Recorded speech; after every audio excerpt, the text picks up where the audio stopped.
చిరంజీవిలో గొప్ప విషయం ఏంటంటే వాళ్ళిద్దరికీ ఫైనాన్షియల్గా హెల్ప్ చేశాడు, వాళ్ళిద్దరికీ సినిమా తీసి పెట్టాడు. అలాగే తనతో చదివిన క్లాస్మేట్స్ మన మత్స్యపురి కరణం గారి అబ్బాయి కాళకూరు నర్సయ్య వాళ్ళ కుటుంబాన్ని ఆదుకున్నాడు, చాలా హెల్ప్ చేశాడు, వాళ్ళ పిల్లలకి పెళ్ళిళ్ళు చదువులు అన్నీ. అలాగే గ్రంథిబాబుని తీసుకెళ్ళాడు, చాలా హెల్ప్ చేశాడు.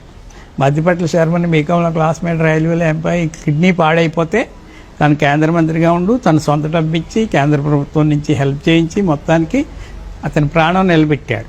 చిరంజీవి గారు మొగల్తూరు వచ్చారు. సంఘర్షణ టైంలో, ఆ షూటింగ్ టైంలో ఆయన మోకాలు స్ప్రెయిన్ అయింది. అల్లూరి ఆలయ్య గారు మీకు అందరికీ తెలుసు, ఆయన హోమియోపతి బాగా ఇష్టం. పోడూరు రాజు గారు ఆయన గురువు గారు. చిరంజీవి గారిని తీసుకొచ్చి పోడూరు రాజు గారి దగ్గర వైద్యం చేయిస్తామని మొగల్తూరులో 4 రోజులు ఉంచేశారు. మామగారు మాట కాదని లేక ఉన్నారు. తర్వాత ఆయన లండన్ వెళ్ళి ట్రీట్ చేయించుకోవాల్సి వచ్చింది. అయితే పోడూరు రాజు గారు వాళ్ళ కుటుంబం ఇప్పటికీ చిరంజీవి గారికి చాలా ఇష్టం. ఆ టైంలో మా తమ్ముడు ఖాళీగా ఉన్నాడు, డిగ్రీ అయిపోతుంది అని చూసి, వరే ఉద్యోగాలు వచ్చినాయి, 5,000 వచ్చాను, 10,000 వచ్చాను, వీడిని నేను తీసుకుపోతానని చెప్పి మా తమ్ముడిని మద్రాసు తీసుకుపోయి అల్లూరి అరవింద్కి చెప్పి అందరూ కలిపి కెమెరాలో పెట్టారు తనని. ఇవాళ చిరంజీవి గారికి స్నేహం కోసం చిరంజీవి శంకరదాద ఎంబీబీఎస్ ఇలాంటి మంచి సినిమాలన్నీ తమ్ముడు చేసినవి. బావగారు బాగున్నారా అలాగా.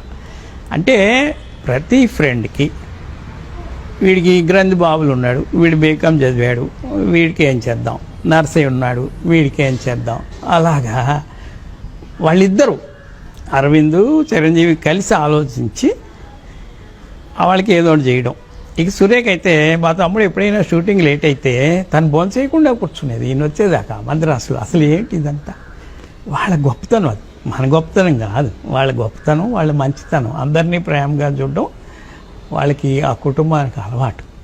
అలా చూసినప్పుడు మాకు అర్థమైంది ఏమిటంటే, ఇప్పటికి కూడా చిరంజీవి గారు తన బాల్య స్నేహితులు పువ్వాడ రాజరాజేశ్వరరావు గారితో ఎలాంటి అనుబంధాన్ని ఇప్పటికీ కొనసాగిస్తున్నారు, అలాగే డాక్టర్ సత్యప్రసాద్ గారితో ఎలాంటి అనుబంధాన్ని పెంచుకుంటూ వస్తున్నారు, ఇలా స్నేహితులకి ఏ విధంగా సినిమాలు తీసి సహాయపడ్డారో ఇవన్నీ చూస్తున్నప్పుడు మనం ఏమిటి చిరంజీవి ఏం చేశాడు అని ఎవరైనా విమర్శలు చేస్తుంటే ఆ విమర్శలన్నీ కేవలం